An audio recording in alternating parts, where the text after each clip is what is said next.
I'd like to start by thanking the organizers for inviting me to speak here. It's a pleasure to be here in this beautiful city. And I'd like to start.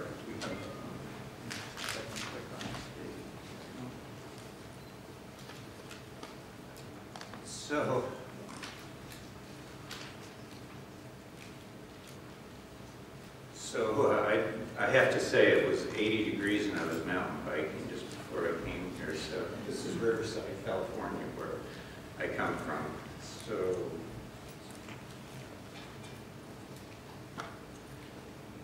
So we've taken a couple of approaches, and of course there are many approaches to trying to identify compounds that will extend lifespan. And we've used two of these organisms. One is Drosophila, and the other is mice. And we've tried to do lifespan studies with those. We've also done other studies that you saw a bit of. They're doing microarray studies and now deep sequencing studies to look at gene expression profiles induced by drugs and treatments. But I'll talk to you about these today, and probably not about our gene expression profiling. So this topic can be fluent, your lecture? Is it okay to fluent your lecture? Yes, it's fine. Yes, it's okay. And so the way we did this in Drosophila was to take drug libraries and run them through a screening system where that we developed so you can use small amounts of drugs. We publish this now, and look at the effects on lifespan. And so we screened a couple of libraries. One that I'll tell you about in a moment was an inhibitor of protein kinases. And where we got positive results in the screening, then we did dose response effects, and then measured food consumption. And we do have assays for measuring food consumption in Drosophila. There are two of them, just their names are cafe assay and fecal plaque assay that are in these papers. The references to them will be up there. And also some of those same compounds then we went on to test in mice. So in this chemical library screening, we use 200 flies per condition, and we have conditions that give us an intermediate lifespan. This is the reference now for that study being published, and we have a lot of added material in the supplement that details everything about doing the assay so that it can be repeated. And here is just one example. We heard Dr. Westendorp, I'm sorry if I mispronounce your name, who talked about statins and their effect on lifespan, and I found that very interesting. What we found was that statins, simvastatin in particular, can increase the lifespan of Drosophila. And it could not only increase the lifespan, but I'll just tell you, it reduced the incidence of arrhythmias in old Drosophila. So Drosophila had a very simple heart. It's a model for the left ventricle, and it just kind of works. A muscle does this to push the hemolymph through the fly, and sometimes it will flutter or it can even go backwards, and so those are all arrhythmias. There's a camera that can take a picture of that, and this was done by Karen Orr and Ralph Bodmer at the Stanford Burnham Medical Institute in La Jolla. And so we see a biological endpoint there, as well as the lifespan endpoint, and in insects. So this is what statins do. They inhibit HMG-CoA reductase that takes HMG to mevalonate, and mevalonate can go on to make a lot of different things. In insects, it does not make cholesterol because several of the enzymes that are necessary are missing. So this effect couldn't have been an effect on cholesterol biosynthesis. So we eliminated juvenile hormone as being the reason, reduction in juvenile hormone, but inhibiting this step is extending lifespan. We also eliminated euquinone, that's CoQ10 reduction, as being responsible. And finally, we did find that protein prenylation seemed to be the point at which the statins are working. And this is just one example, making a long story short. This drug that we treated these flies with, dose responsibly, inhibits a transferase that takes the farnesyl group, which is built up from mevalonate that I showed you, and is hooked to proteins. And if you inhibit that linkage of the lipid to the proteins, then you can extend the fly lifespan. Why would that probably work? Well, it's because these farnesyl groups, or geranyl groups, their biosynthesis is reduced by the statin because HMG-CoA reductase is blocked. It can't be, and what we found were there's specific RAS GTPases whose level in the membrane falls because their membrane anchor is not being synthesized at as high a level. And so, and you know RAS is very important in the signal transduction from growth factor receptors to signaling through the MAP kinase down to the MAP kinase pathway. This is involved in a lot of different cellular processes. What this does is essentially blunt growth factor signaling. It's well known, as we heard in earlier talks, that if you reduce IGF-1 signaling, you extend lifespan. We hypothesize that, and we have data to say that when you inhibit other pathways, the EGF pathway, the PDGF pathway, and others, in Drosophila, that you also extend lifespan. We have good evidence for that. So there's, and then simvastatin, although we don't get a statistically positive extension of lifespan in mice with simvastatin alone, if we combine it with an ACE inhibitor, ramipril, we do get a statistically significant increase in lifespan of mice. These are an F1 mouse that are very long-lived. We feed them the same amount of food each day. We know what everybody's eating. We know how much they weigh.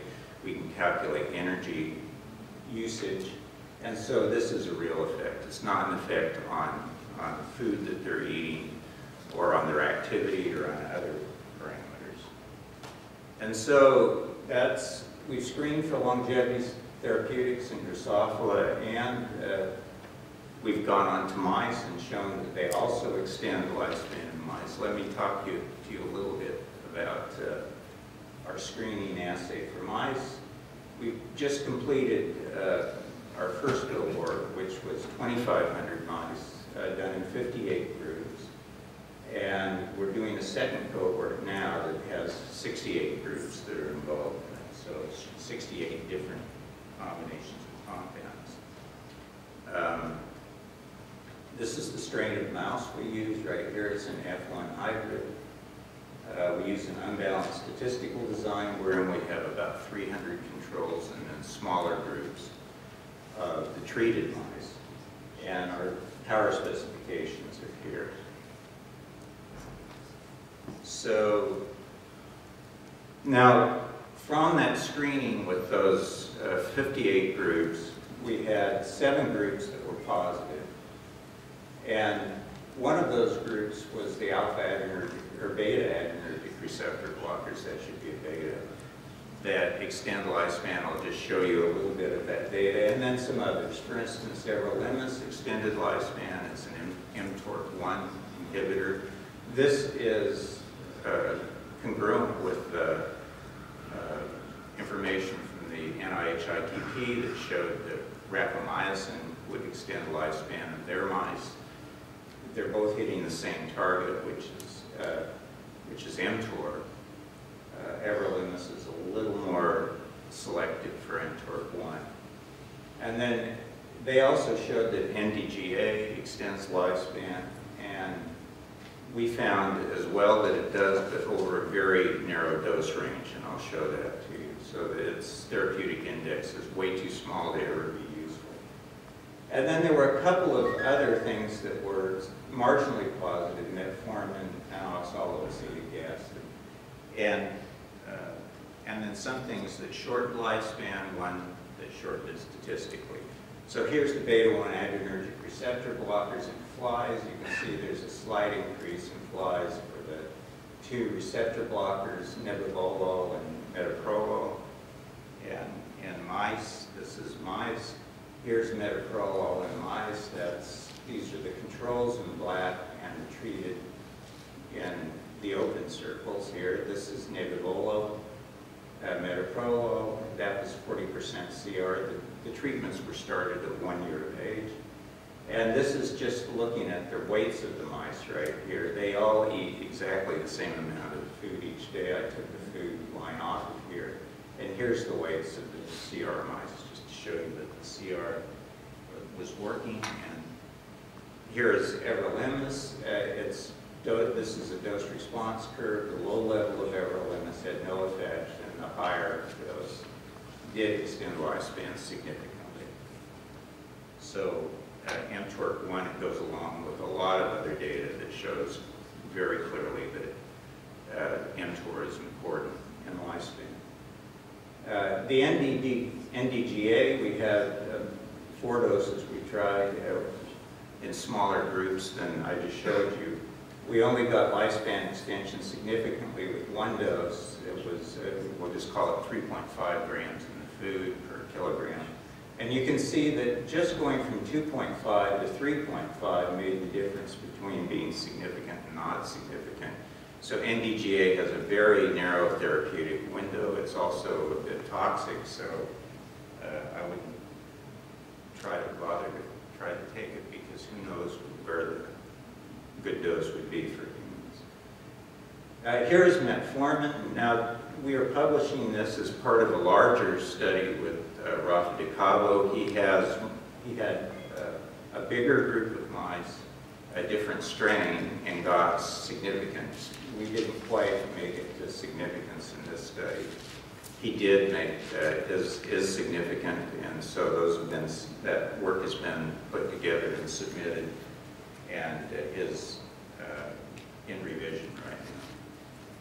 So here are, I would say by far though, the most common result that we got, especially for food-derived chemicals, was that there was no effect, and in some cases a negative effect. We only found 1 nutraceutical that extended lifespan. And here is just an example of some of the chemicals that you think about that might be thought to extend lifespan. There's a lot of hype about blueberry. We found no effect of blueberry or pomegranate. And these doses were very carefully chosen. This is under review as well, and may be coming out in the reasonable future. Curcumin, we found at 2 doses, no effect on the lifespan, at least no positive effect. Cinnamon, sesamin, this is sesame seed oil essentially. Sesamin, no effect. There was no effect of this combination of quercetin, pycnogenol, and taxofolin. These compounds are all related to each other. Quercetin and taxofolin are both in pycnogenol, which is a patented extract, flavonoid extract. And we found no effect on lifespan at all, whereas here again, the 40% CR.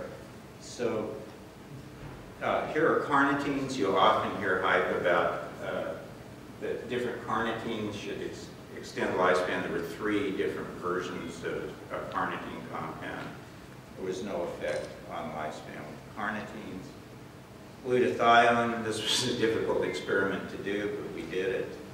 And it had no effect. In none of our diets, we had it alone here. We had it also in various combos.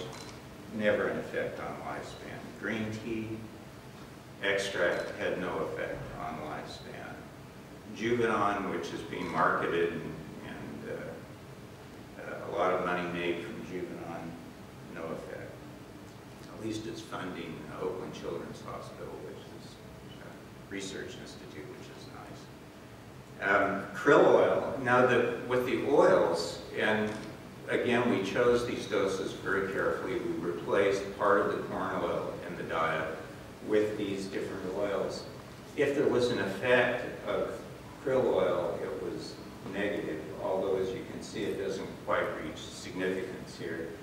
Lavaza is a prescription grade fish oil, highly purified. It's supposed to have no methyl mercury or other compounds that are toxic in it. It's prescribed to people who have difficulty lowering their triglycerides and other compounds in the blood. And it, again, is not significant, but do you really want to take fish oil? And, you know, I've looked in the literature for any literature at all saying that fish oils could be toxic, and they do acknowledge, and even in their literature, the maker, GSK, that makes Lavaza, said that there is potential for liver toxicity. And so I think that's what we're seeing in these mice probably, although we haven't proven any of it. Orthocor is a product that they sell. It's a vitamin mineral mix, very rich, many vitamins and minerals and antioxidants. Had no effect. Life extension mix, likewise a combination of a lot of phytonutrients and antioxidants and vitamins and minerals, had no effect. And so a summary of this is that one or possibly two nutraceutical-like compounds we found had possibly a positive effect on lifespan, one very definite, statistically significant effect. Most compounds and combinations of compounds, even some very complex combinations of compounds, had no effect on lifespan. Several compounds or combinations either numerically decreased lifespan or even in some cases statistically significantly were worse than control. And so my conclusion is that self-medication is more likely to do nothing or is as likely to do harm as it is good. So if you are blindly supplementing yourself based on a literature that you think shows over the short term a positive effect of one nutraceutical or another, that won't necessarily translate to a positive effect, and it can translate to a negative effect on lifespan. So self-medication is never a good thing. And here are just some of the people I'd like to thank. Joseph DeHavi and Patty Moak, who's here. Patty's the mouse mother for all of these studies, Patty and Carol.